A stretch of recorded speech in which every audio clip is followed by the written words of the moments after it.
বারুইপুরে encounter. Baruipur কাণ্ডে অন্যতম অভিযুক্ত প্রভাস মণ্ডলের মৃত্যু।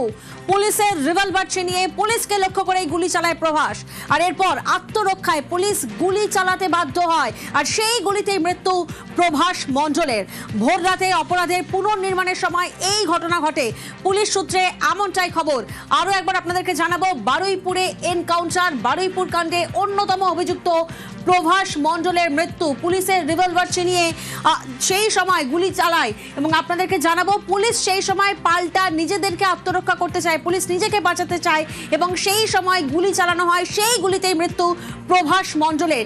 কেন এমন পরিস্থিতি সৃষ্টি হয়েছিল, ঠিক কি ঘটেছিল, বিস্তারিত জানবো। রৌনক প্রতিনিধি আমাদের সঙ্গে রয়েছেন, সরাসরি রৌনকের থেকে একবার জানবো। রৌনক, ঠিক কি ঘটেছিল?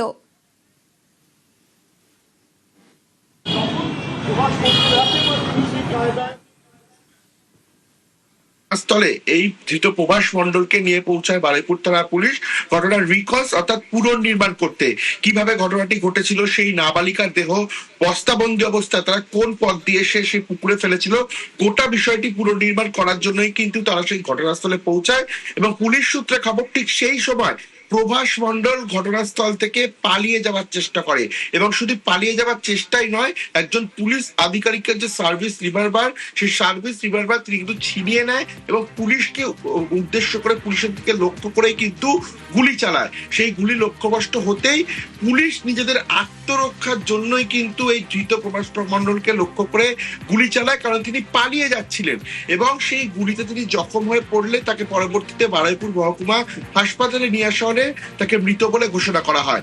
অর্থাৎ গতকাল রাতে যখন ঘটনার পুনর্নির্মাণ করার জন্য এই ধৃত প্রভাস মণ্ডলকে নিয়ে ঘটনাস্থলে পৌঁছায় পুলিশ, ঠিক সেই সময় ধৃত প্রভাস মণ্ডল পালিয়ে যাওয়ার চেষ্টা করে, এবং শুধু পালিয়ে যাওয়ার চেষ্টাই নয়, পুলিশের সার্ভিস রিভলভার ছিনিয়ে নিয়ে পুলিশকে উদ্দেশ্য করে গুলি চালায়, এমনটাই কিন্তু পুলিশ সূত্রে খবর। এবং পুলিশ নিজেদের আত্মরক্ষার ক্ষেত্রেই এই প্রভাস মণ্ডলকে লক্ষ্য করে গুলি চালায়, নাহলে তিনি পালিয়ে যাচ্ছিলেন, এমনটাই কিন্তু আমরা পুলিশ সূত্রে জানতে পারছি। এবং পরবর্তীতে তাকে বারুইপুর মহকুমা হাসপাতালে নিয়ে গেলে চিকিৎসকরা মৃত বলে ঘোষণা করে। এই যে গোটা ঘটনা, সেই ঘটনার মধ্যে কিন্তু একজন অন্যতম অভিযুক্ত প্রভাস মণ্ডল। যেদিন বিষয়টি সামনে আসে সেদিন সকালেই কিন্তু তাকে একেবারে গ্রেফতার করা হয়, এবং যেটা জানা যাচ্ছে যে এর পেছনে অন্য কোনো রহস্য রয়েছে কিনা। আরো যে তিনজনকে গ্রেফতার করা হয়েছে, আনন্দ সর্দার এবং আজকেই যাকে কবির মোল্লা নামে আরো একজনকে গ্রেফতার করা হয়েছে, তাদেরকেও জিজ্ঞাসাবাদ করা হচ্ছে যে এই নাবালিকা গণধর্ষণ এবং খুনের মামলায় এর পেছনে অন্য আরো কেউ জড়িত রয়েছে কিনা, বা কোনো কারোর মদত ছিল কিনা, এই বিষয়টিও কিন্তু ইতিমধ্যে একেবারে। রৌনক, তুমি আমাদের সঙ্গে থাকো। বারুইপুর কাণ্ডে প্রভাস মণ্ডলই প্রথম গ্রেফতার হয়েছিল। নির্যাতন খুনের ঘটনার পুনর্নির্মাণের সময় পালানোর চেষ্টা, দাবি পুলিশের সার্ভিস রিভলভার ছিনিয়ে গুলি চালায় অভিযুক্ত প্রভাস। পালাতে শুরু করে, তারপর তাকে ধরতে ধাওয়া করে পুলিশ। আত্মরক্ষার্থে পাল্টা জবাব দেয় পুলিশ, আর গুলি লাগে প্রভাসের। আহত অবস্থায় তাকে হাসপাতালে নিয়ে যাওয়ার ঠিক আগেই নিউজ 18 বাংলা স্পটে পৌঁছয়। দেখাবো আপনাদের ডিটেইল রিপোর্ট।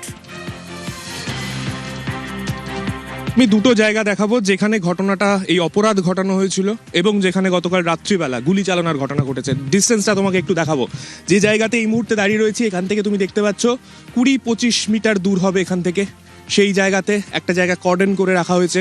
এখান থেকেই সেই নাবালিকার দেহ উদ্ধার হয়েছিল, যেখানে যে ছবিকে ঘিরে কার্যত গোটা এলাকা উত্তাল হয়ে ওঠে, গোটা রাজ্য উত্তাল হয়ে ওঠে। সেই গোটা ঘটনার তদন্তে পুলিশ নামে, পুলিশ তদন্তকারী দল, পুলিশের যে 4 জন এখনো পর্যন্ত গ্রেফতার হয়েছে, তাদের মধ্যে একজন প্রভাস মণ্ডল। তাকে নিয়ে গতকাল রাত্রি 12:45 এই ঘটনাস্থলে রিকনস্ট্রাকশনের জন্য এসে পৌঁছয়। প্রভাস মণ্ডলকে নিয়ে আসার পরেই, যেটা পুলিশের তরফে দাবি, যে জায়গাতে এই ঘটনা ঘটেছে সেই জায়গাতে পুলিশের কাছ থেকে রিভলভার ছিনিয়ে নিয়ে, সার্ভিস রিভলভার ছিনিয়ে পুলিশের দিকে লক্ষ্য করে 1 রাউন্ড গুলি ফায়ার করা হয়।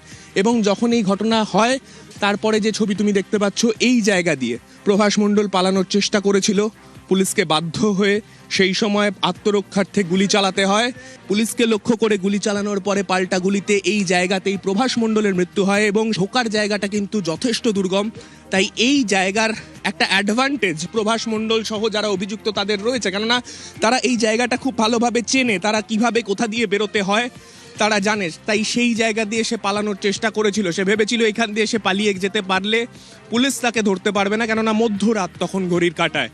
ঠিক সেই সময় পুলিশের পাল্টা গুলি এবং সেই গুলিতেই প্রভাস মণ্ডলের মৃত্যু। ভোর রাতে অপরাধের পুনর্নির্মাণের সময়ের ঘটনা, বারুইপুরে এনকাউন্টার, কর্মের ফল পেয়েছে ছেলে, মন্তব্য নিহত প্রভাস মণ্ডলের মায়ের। ছেলে যে মৃত্যু হলো তাতে আপনার কষ্ট হচ্ছে না? মার তো কষ্ট হবে, আমি সে কষ্ট দরকার নেই, ও যা কর্ম করেছে তাতেই গেছে আমার শান্তি। মানে ও যে নাবালিকার সঙ্গে যে হ্যাঁ। অত্যাচার করেছে যা করেছে তাতে ওর মৃত্যু হয়ে গেছে, ভালোই হয়েছে। আপনারা কি মৃতদেহ আনতে যাবেন? যদিও আমি আনবো না, আমি তো বললাম আর আমরা দেখতে চাই না, একদম দেখতে চাই না। তোমরা ওখানে নিয়ে থেকে নাও, গুদমে দেবে, কোথায় দেবে, ফেলে দেবে, দিয়ে যাবে, কেউ যাবে না। মার কথা যদি না শুনি, নিজে নেশা ভাঙ করে, তা আমার অত আর কিচ্ছু বলার নেই। আমরা শুনলাম নিহত প্রভাস মণ্ডলের মা, তিনি বলছেন কর্মের ফল পেয়েছে। আপনাদেরকে জানিয়ে রাখবো, ভোর রাতে যখন অপরাধের পুনর্নির্মাণ চলছিল, রিকনস্ট্রাকশন করা হচ্ছিল, সেই সময় এই ঘটনা ঘটে। বারুইপুর কাণ্ডে অন্যতম অভিযুক্ত প্রভাস মণ্ডলের মৃত্যু। পুলিশের রিভলভার ছিনিয়ে পুলিশকেই লক্ষ্য করে গুলি চালানো হয় এবং সেই সময় আত্মরক্ষায় গুলি চালাতে বাধ্য হয় পুলিশ, আর সেই গুলিতেই মৃত্যু প্রভাস মণ্ডলের। রৌনক প্রতিনিধি আমাদের সঙ্গে রয়েছেন সরাসরি। রৌনকের থেকে আরো একবার জানবো, রৌনক, যেমনটা তুমি বলছিলে যে একেবারে ভোর রাতে পুনর্নির্মাণের সময় এই ঘটনা ঘটে, কিন্তু আর কিছু জানা যাচ্ছে, অর্থাৎ কি কারণে পুলিশের থেকে পুলিশের সার্ভিস রিভলভার ছিনিয়ে নেয় প্রভাস? আর কোনো পরিকল্পনা কি তার ছিল? দেখো, একবারে পুলিশ সূত্রে আমরা জানতে পারছি যে তিনি কিন্তু পালানোর একটা ছক কষছিল। অর্থাৎ যখন তাকে এই গভীর রাতে পুনর্নির্মাণ করার জন্য ঘটনাস্থলে নিয়ে যাওয়া হয়, তাকে একাই কিন্তু ঘটনাস্থলে নিয়ে যাওয়া হয়েছিল রিকলস করার জন্য। পুলিশের একটি টিম নিয়ে গেছিলেন এবং সেই সময় যখন তাকে বলা হয় যে কোথা থেকে তারা এসে সেই দেহ বস্তাবন্দি অবস্থায় পুকুরে ফেলেছিলেন বা কোন পথ থেকে তারা এসেছিলেন, সেই বিষয়টি যখন তাকে জানতে চাওয়া হয়, ঠিক সেই সময় কিন্তু এই প্রভাস মণ্ডল একজন পুলিশ আধিকারিকের যে সার্ভিস রিভলভার, সেই সার্ভিস রিভলভার ছিনিয়ে নেয় এবং ছিনিয়ে পালানোর চেষ্টা করে। তখন পুলিশের তরফ থেকে তাকে আটকানোর চেষ্টা করা হলে তিনি কিন্তু পাল্টা পুলিশকে লক্ষ্য করেই গুলি চালান এবং তখনই পুলিশের তরফ থেকে নিজেদের আত্মরক্ষার জন্যই প্রভাস মণ্ডলকে লক্ষ্য করে গুলি চালানো হয়। সেক্ষেত্রে তাকে যেহেতু পুনর্নির্মাণ করার জন্য নিয়ে যাওয়া হয়েছিল, যে ঘটনাস্থলে ঘটনাটি ঘটেছে তারা রিকনস্ট্রাক্ট করার জন্য যে কিভাবে তারা এই দেহটাকে লোপাট করার চেষ্টা করছিল, অর্থাৎ ঘটনা ঘটার পরে গণধর্ষণ এবং খুনের মামলায় সেই নাবালিকার দেহ যে পুকুরে তারা বস্তাবন্দি অবস্থায় ফেলে দিয়েছিল, সেই পুকুরের সামনে এই প্রভাস মণ্ডলকে নিয়ে যাওয়া হয় ঘটনা পুনর্নির্মাণ করার জন্য। এবং সেখানে যাওয়ার পরে এই অভিযুক্ত পুলিশের থেকে একেবারে রৌনক, তুমি আমাদের সঙ্গে থাকো। এই মুহূর্তে আমরা যোগাযোগ করতে পেরেছি বিজেপি বিধায়ক রত্না দেবনাথের সাথে। রত্না দেবী, বারুইপুরে অন্যতম অভিযুক্ত প্রভাস মণ্ডলের মৃত্যু, কারণ সে পুলিশের রিভলভার ছিনিয়ে পুলিশকেই লক্ষ্য করে গুলি চালায় এবং সেই সময় আত্মরক্ষায় গুলি চালাতে বাধ্য হয়। আমরা দেখেছি বদলের পর বাংলায় নারী নির্যাতনে জিরো টলারেন্স। মুখ্যমন্ত্রী তিনি বারবার কড়া বার্তা দিচ্ছেন, এই পদক্ষেপকে আপনি কিভাবে দেখছেন? আমি একদম সমর্থন করছি এই পদক্ষেপকে, কারণ পুলিশের রিভলভার কেড়ে নিয়ে ও আবার পুলিশকেই মারতে গেছে, মানে কতটা বেপরোয়া। তাকে বাঁচার অধিকার সত্যিই নেই। আর তার মা বলে দিয়েছে যে এরকম ছেলে যার মায়ের কোল খালি করেছে, আমি কোনো কিছুই বলবো না, তার যেন চরম শাস্তি হয়। তার মাকেও আমি প্রতিবাদী মা হিসাবে ধন্যবাদ জানাই এবং আমাদের মুখ্যমন্ত্রীকেও ধন্যবাদ জানাই। আর আমার বিচারের আশাটা আরো বেড়ে গেল, মানে বিচার তো আমি পাবোই, কিন্তু খুব তাড়াতাড়ি এটা পাবো, এই ভরসাটা আমি সরকারের উপর রাখছি। ধন্যবাদ আপনার প্রতিক্রিয়ার জন্য। আইন শৃঙ্খলা নিজের হাতে তোলার চেষ্টা করলে এমন পরিণতি হবেই, মন্তব্য সুকান্ত মজুমদারের। মূল অভিযুক্ত সে পালানোর চেষ্টা করছিল এবং পুলিশের বন্দুক ছিনিয়ে নিয়ে পুলিশের উপর আক্রমণ করে। স্বাভাবিক পুলিশের নিয়ম হচ্ছে যে পুলিশের উপর আক্রমণ করে পুলিশ তো আত্মরক্ষার জন্য পাল্টা গুলি চালাবে এবং পাল্টা গুলি চালানোতে তার মৃত্যু ঘটেছে। পুলিশ পরবর্তী সময়ে পুরো ডিটেলসে নিশ্চয়ই আপনি জানাবে যে কিভাবে কি ঘটনা ঘটেছে, কিন্তু আইন শৃঙ্খলা নিজের হাতে তুলে নেওয়ার চেষ্টা করলে পরে কিন্তু এই ধরনের ঘটনা আরো বেশি ঘটবে।